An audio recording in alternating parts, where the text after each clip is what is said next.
Merci.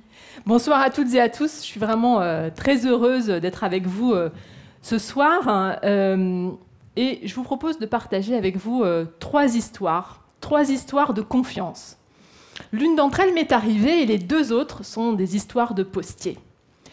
Je vous propose de commencer par ma rencontre avec un marchand de sable. Ça doit vous rappeler quelques souvenirs.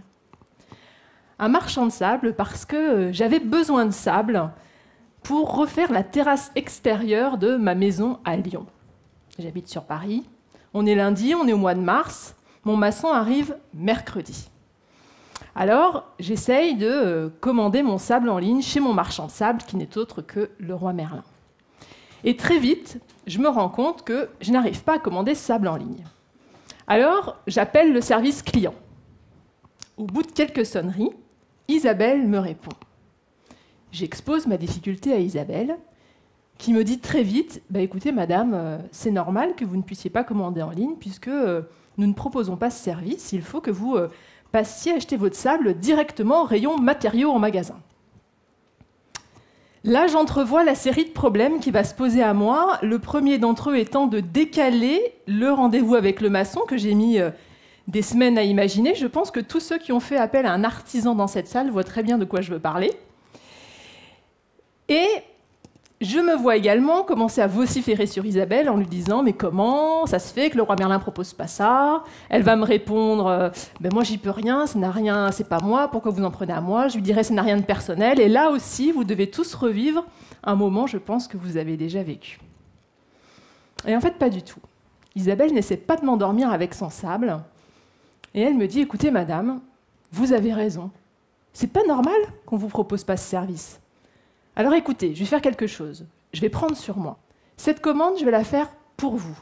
Et je vais demander à mon chauffeur, dans sa tournée, de passer en priorité chez vous mercredi à 7h30 pour être sûr que quand votre maçon arrive, le sable soit là. » J'en étais bouche bée. Je l'aurais embrassée, Isabelle, mais vraiment comme une copine qui me rend un service quand on est vraiment dans la panade. Alors, je vous raconte cette anecdote parce que elle a soulevé en moi pas mal de questions.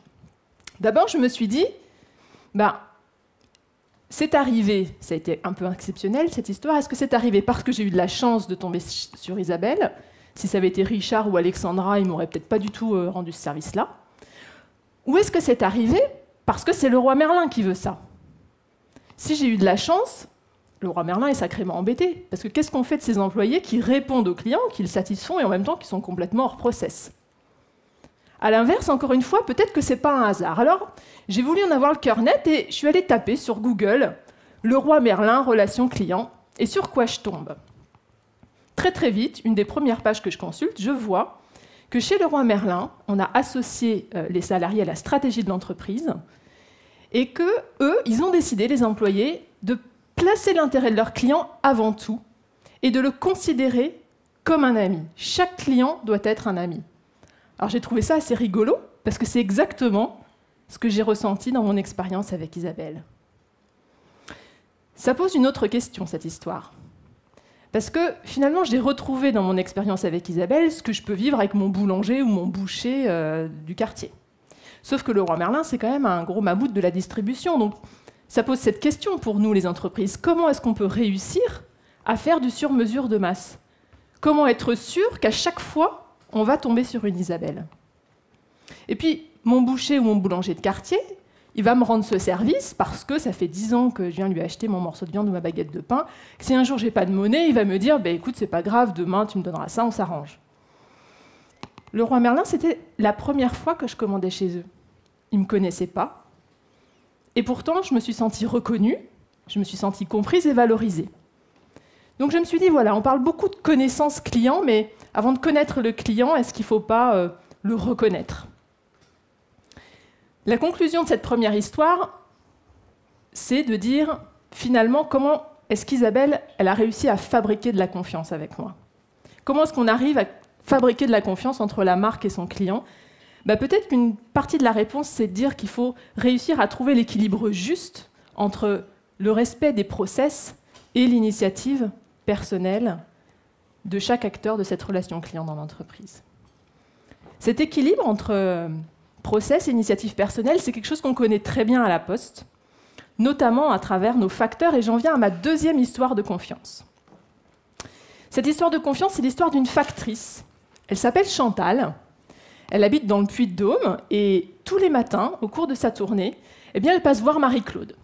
Elle passe voir Marie-Claude parce qu'elle a du courrier à lui distribuer, ou alors tout simplement pour lui faire un petit coucou, parce que Marie-Claude, elle est âgée, elle est isolée. Parfois, elle ne voit que la factrice de la journée. Donc Chantal se fait un devoir d'aller lui faire un petit coucou tous les jours. Tous les matins, Chantal, elle est accueillie par les poules de Marie-Claude. Et un matin, pas de poules. Elle se dit, tiens, c'est bizarre, pas de poules, qu'est-il arrivé? Marie-Claude n'est pas en vacances. Il se passe quelque chose, alors elle tambourine à la porte, elle appelle, pas de réponse, elle s'inquiète un peu plus.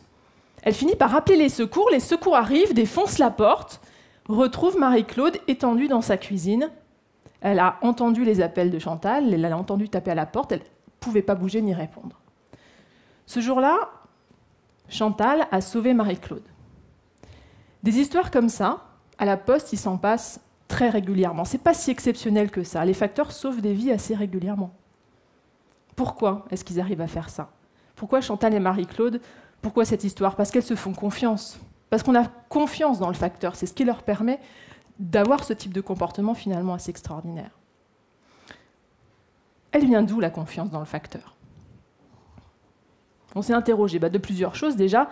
Depuis Louis XI, la Poste existe, les tournées existent, et puis le facteur, il passe à travers ces tournées chez les gens, il rentre chez les gens. C'est un des seuls personnages aujourd'hui qui rentre chez les gens. Pour vous remettre un recommandé, un colis. On lui fait confiance aussi, ça c'est moins connu, peut-être, parce qu'il est assermenté, comme tous les postiers. Moi aussi, je suis assermenté et j'ai dû passer devant les forces de l'ordre, réciter une formule consacrée.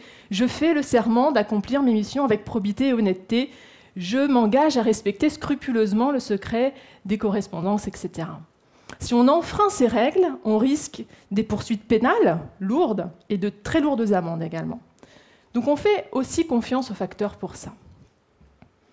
C'est un capital extraordinaire qu'on a, et aujourd'hui, il nous permet de proposer de nouveaux services à nos clients, aux collectivités, qui, dans un monde qui se digitalise de plus en plus, où on a besoin de plus en plus de proximité, elles n'ont pas forcément, elles, ce dernier maillon de la relation avec le client, et on leur propose de l'incarner à travers notre facteur.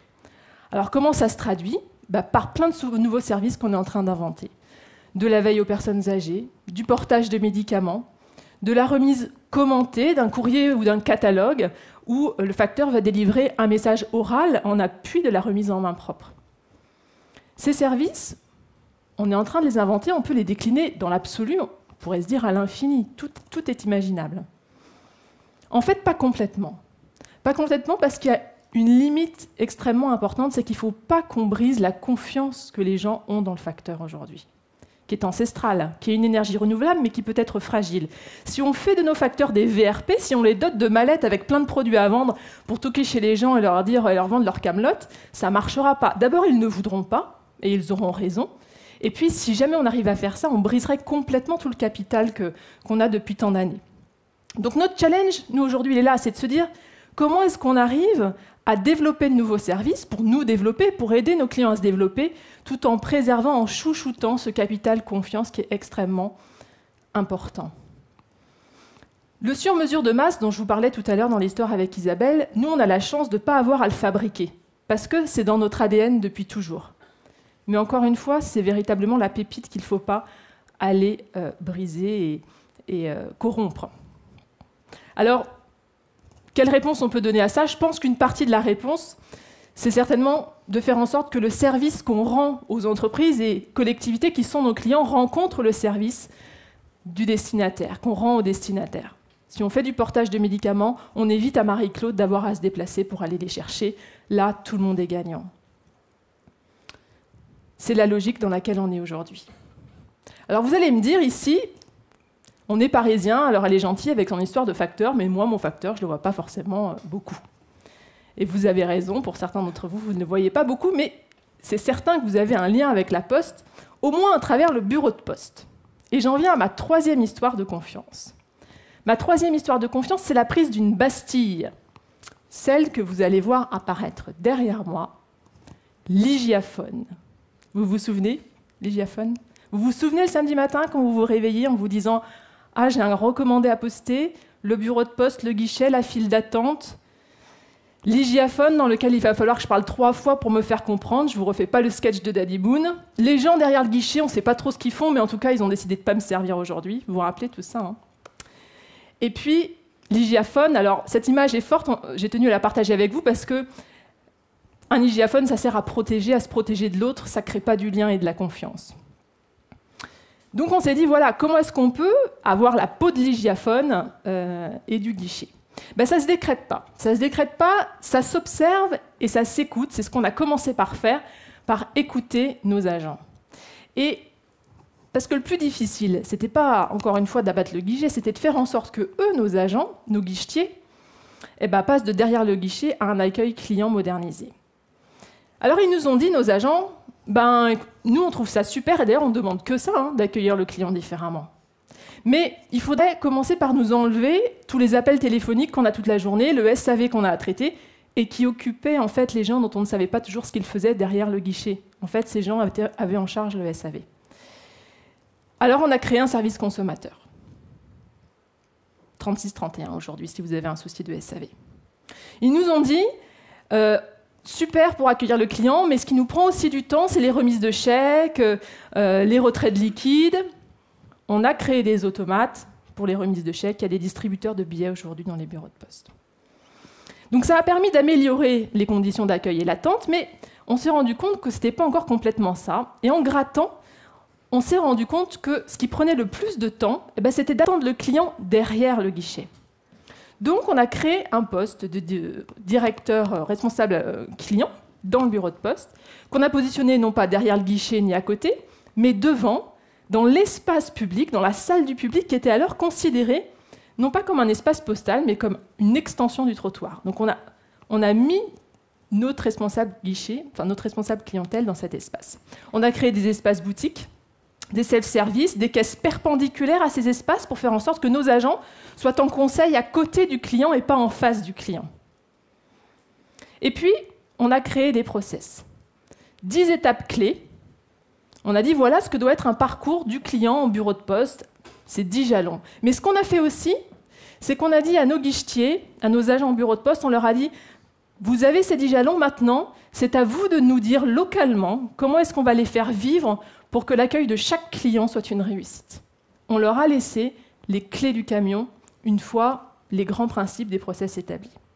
Aujourd'hui, l'attente, elle est passée de 25 à 30 minutes il y a 10 ans à moins de 5 minutes. La satisfaction client, elle a explosé, on est au-dessus de 95%, et nos postiers, c'est équivalent, ils nous disent « mais jamais on reviendrait en arrière aujourd'hui ». Que nous dit cette dernière histoire? Que, en faisant confiance à nos agents, en leur donnant les clés du camion, en les rendant autonomes et responsables, c'est eux qui ont réussi la transformation de l'accueil en bureau de poste. C'est finalement pas tellement nous. Et je reboucle ici avec l'ensemble de mes 3 histoires de confiance.